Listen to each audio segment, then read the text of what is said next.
I've lived in Memphis, Tennessee all of my life, but my mom was raised in a small town in Mississippi. My mom came to Memphis when she was 18, and she's been here ever since, so we'd go back and visit some of our relatives from her hometown ever so often. On this particular trip, I'd begged my mom to bring my cousin Jennifer along, because I was around 6 or 7 at the time, and I was always so bored being the only child around a bunch of older people that I really didn't know, so I was excited when she agreed. We loaded our bags, and we set off to make the hour drive to her hometown. Once we arrived, we did our usual rounds and visited several of our relatives. On our last stop to my great aunt's house, my cousin and I decided to go outside to play to get away from all the boring adult conversation. We were right in the middle of a game of hide and seek when we saw our older cousin pulling up to the house. Now, he was about 18 or 19 at the time, and being that we aren't around a lot and he's much older, we weren't very close, but we had seen each other on our previous visits to the town. Jennifer and I were standing in the driveway, so I told her that we should move into the grass so he could park his car. Once we made it into the grass, my older cousin did a beeline straight for us into the yard, then stopped. We sort of laughed it off, thinking he was just kidding around and he wanted to pretend like he was gonna run us over, which obviously isn't even funny at all. And anyways, we moved further into the grass. My smile was immediately replaced by fear when he then got closer, and I then saw the emotionless look on his face.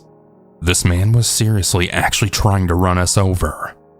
I thought about running into the house, but we were in the front yard, and I know that my aunt keeps the door locked, as she only uses the side door, and I would have to go back and pass him in order to get to the side. In retrospect, I could have at least banged on the front door, but my 7-year-old mind didn't conjure that at the time. So I grabbed Jennifer's hand and I darted to the other side of the yard, hoping he would just leave us alone. My fears were confirmed when he literally drove across the front yard directly at us.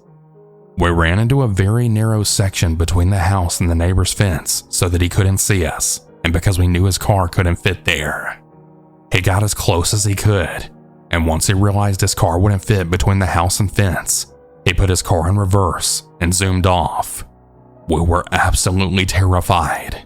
Even at my age, I couldn't believe that someone, especially my own family, albeit distant, could do something so horrible. We stumbled our way into the house, and we couldn't tell the adults quick enough. Oh, and just like so many stories that I hear on these types of channels, our experience was completely disregarded. "Oh, you know he didn't mean it. He was probably just messing around with you guys," the adult said. I felt tears well up in my eyes because the entire time we were out there, I just wanted someone to come and save us. And now they're not even taking us seriously. Admittedly, I too thought he was just messing with us in the beginning, but once I saw that awful cold look in his eyes, I knew better. I mean, who drives a car through an entire front yard just to play with 2 kids that you barely even know? No one. That's who. He had just made it home, but he never even went into the house. He just peeled out of there when he realized he couldn't get to us. That's the scariest part.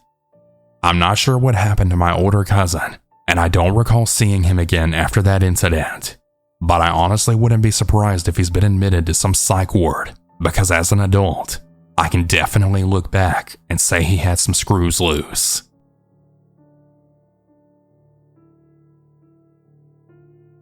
This happened about 2 years ago when I was 22. I'm a woman, by the way. My fiance and I had a decent 2-size bedroom apartment together. To help better understand the layout, our apartment is a duplex apartment, which basically means that there's one other apartment attached to ours on the other side. There's about 10 other similar duplexes around our apartment, and almost everyone that lives in them goes to work early in the mornings, as there's rarely any cars in the designated spots in front of their apartments after about 6 a.m., and there's nothing but woods behind all the duplex apartments. My fiance would work every day from about 5 a.m. to 5 p.m. at a nearby factory. Every day before he left for work, he would give me a big hug and a kiss and tell me he loves me, as he then left in the early morning. Most of the time I would give him a hug and mumble it back, but then roll over and just go back to sleep, and this morning was no exception. He locked the bedroom door and had double-checked both the back and front door before leaving for work as usual. Well, about an hour after he left, I was awoken to the sound of my phone ringing, which was on the bed with me. It was my fiancé frantically telling me that there was a man in our backyard, and he was looking through the bedroom window, which I was still sleeping in. He went on to tell me that he was walking into work when he had gotten an alert from our Ring camera. Apparently there was motion detected in the backyard, and when he went to check it, he saw a man peering through the back window. He said he had called out to the guy, yelling a few expletives, which thankfully did scare him away. I was of course panicking as he tried to comfort me on the phone, telling me he was about to call the police and that he was on his way back home. They told him they would drive around our neighborhood to try and find him, but we never did hear anything back from them. When my fiancé got home, he rode around a bit looking for the man, but he also couldn't find him. My first thought is it may have been someone trying to find a place to break into, but my fiancé said it couldn't be that because I always sleep with my nightlight on, which is pretty bright, and it could definitely be seen from the outside. So if he was trying to rob a place or break in, then why would he go to the only apartment that someone was home in? We thought that would be the end of it, but unfortunately, it wasn't. About 5 months later, I was once again home alone and half asleep in bed with my little light on, when I again get awoken around the same time to the sound of my Ring going off and notifying me that there's motion at the back door. I immediately open the app to see the same guy creeping into my backyard and peering through the window. I figured the best thing to do would be to try my best to disguise my voice to sound like a man and then yell at him on the doorbell camera to leave, since that worked last time, and it did. When I called my fiancé to tell him, he rushed home yet again, and he decided to take the day off to ensure that he wouldn't come back, which of course he didn't. On that same day, I had went to the police station, and I also told them that this was the second time this happened, but unfortunately, they just told me there was nothing they could do, as he didn't actually break any real laws. It's been almost 2 years now, and nothing similar has happened. But I always wonder what that man's true intentions were, and if he was there because he knew I was a young female home alone, or if he was trying to rob the place. I still get slightly scared every time I hear my Ring alert me to movement, even though we've moved away. Be safe out there, everyone.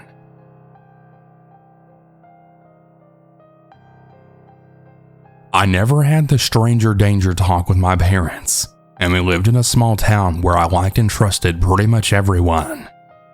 Starting at age 6, I was taught to commute by public transportation alone or with my younger brother. I just never thought that an adult would harm a child, except my grandma for some reason. To be young and be absolutely fucking dumb. When I was 11, I was walking alone at the beach when a middle-aged man had approached me and asked to take a photo of me. I smiled and he snapped a photo with his little digital camera. He then asked me to take off my shirt, saying that we were at the beach and I would look much better in the photo without it. I actually thought that this was an appropriate thing to ask, and I obliged, and I smiled yet again for the photo. I didn't feel uncomfortable nor scared. He then tried to make conversation and asked what I liked to do. I told him I liked to play video games. He told me that he had a PlayStation in his room, and he invited me over to play some video games with him. If the sun wasn't almost down, I probably would have definitely said yes, to be honest. Instead, I said that I had to go back to my family's room because it was getting late. He held my shoulder, urging me to come with him. I told him again that I can't go with him. He then hugged me, then said goodbye. I really thought this was weird, the hugging part and not everything else, because I was never really a physical touch kind of person, and I really liked my personal space. But I just shrugged it off and I never spoke about it to anyone. Years later, in one of my deep shower thoughts, I then realized just how messed up that was. On many sleepless nights, I often think about how somewhere out there, that freak has a photo of me when I was a child and shirtless. I truly feel for the people out there who've had it way worse. Please be careful out there, everyone, and always keep an eye on your children. Back in February of 1989, my father and I drove cross-country from Vienna, Virginia, back to my birth state, California. We arrived in San Diego, California. At that time, I was 22 and soon to be 23 in March. My father's job as head chef from the Nordstrom's Cafe was secured. I, on the other hand, had to reapply for my job at the Kinder Care Preschool Center. My father was instructed to meet with one of the area managers at the La Jolla's Nordstrom's Cafe location. Once the meeting day and time was arranged, we then drove to La Jolla. It was a nice drive. I waited in the car while my father had his meeting. When he returned to the car, we discussed the area manager's change of plans to have my father work at the Escondido Nordstrom's location. Pretty much immediately, we got to work to view several apartments located near the North County Fair Mall where the cafe was located at. We really liked one in particular, Creekside Village Apartments. It would take my father by car 10 minutes to travel to and from work. The property was nice as we had walked the grounds with the manager. It also had an actual creek on the backside of the complex. The humor didn't go unnoticed by us. We had viewed a 2-bedroom, 2-bath model. We liked it so much that we went ahead and signed the rental agreement. Now, back then, apartments were very affordable, at only $550 a month with a small security deposit, and the apartment was ours. Water, pest control, and waste management were all included in the rent. We only had to pay for the utilities, electric, phone, and cable. Those days are long gone now. Well, anyway, within several days, we moved into an exact replica of the model apartment on the backside of the complex, not too far from the creek. Pretty much immediately, we were greeted with a pile of newspapers strewn all over in front of the apartment door with a large window next to it. This would eventually become my father's room. My room was located next to the kitchen on the other side of the apartment. Now, we were located on the upper level from the ground floor apartments, with 2 short flights of stairs that separated us from the other tenants. The significance of this will become clear in just a moment. As we moved in, I had to collect the newspapers and put them in an empty milk crate and then moved it to the side. I did this so that it wouldn't interfere with our move into the apartment. Once we moved everything in, I moved the milk crate to a place directly under my father's window. I made arrangements later that day for the newspaper boy to come by to collect them. I did so after I called the newspaper company to inform them that the previous tenant failed to cancel their subscription. Several days went by, and the newspapers continued to come like clockwork in the early mornings. I again made another phone call, and I spoke with the same manager to stop their arrival. Once again, I was instructed to keep the newspapers where they lay, and that the newspaper boy would come by to get them. It was a couple of days later, early one morning, right around 4 to 4:30, when things went south. The familiar sound of a car pulling up to the curb and another newspaper being thrown at our front door was heard by my father as he laid in his bed. I wouldn't know the details until after the fact. You see, my father is a light sleeper, and he found it really odd that the car didn't drive away after delivering the newspaper. It was quiet. Too quiet. Then very slowly, someone walked up the 2 short flights of stairs while attempting to be quiet. My father could tell that the person was standing directly in front of his window because their body blocked the porch light from above, showcasing their silhouette, even though the blinds were closed. My father remained quiet and just watched. Suddenly, the person moved to pull the screen off the window. It wouldn't budge. He could then hear the effort of their quiet grunts. Then the person took a tool of some kind to wedge it in a corner of the metal frame and then tried to separate the screen from it. My father quietly and quickly got up from his bed and ran to the front door to then catch the newspaper boy right in the act, but he wasn't fast enough. By the time he made it to the front door to open it, the newspaper boy had already run down the stairs and jumped into his car. My father stood on the walkway yelling several curse words at the car as it then drove off. He was only able to get the make and model of the car with no clear description of the person inside. Oddly enough, there was no one else around to witness the almost break-in. I was jolted from my sleep and I ran into the living room to then see my father coming back through the front door.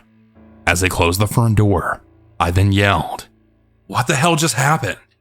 Very angrily, he said, "The damn newspaper boy tried to break into my bedroom window to rob us, but I couldn't catch him." Incredulously, I responded, "What? The newspaper boy?" With furrowed eyebrows, he echoed, "Yeah, the newspaper boy." "What in the world? Now the newspaper boys are robbing people?" I said. I had made my way to the window on the walkway, and I witnessed a dented corner on the window frame. Another firm applied pressure would have popped it off. My father fixed it as best as he could, then had the maintenance person check it later out the same day. I called the newspaper company when their office opened, and I spoke to the head supervisor. I explained my prior phone calls, and my father got on the phone as well and yelled at the supervisor all about this incident, as well as to give him the make and model of the car. The supervisor was shocked, to say the least. From his responses and questions, he assured us that he would follow up with us during the investigation. He even told us to keep the newspapers. We waited and waited, but nothing ever came of it. Not a single word from the company. We never did receive that update. I really hope it was worth it, newspaper boy, and I really hope you lost your job.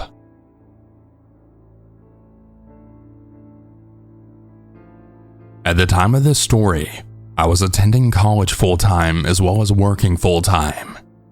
With my busy schedule, I had to drive everywhere.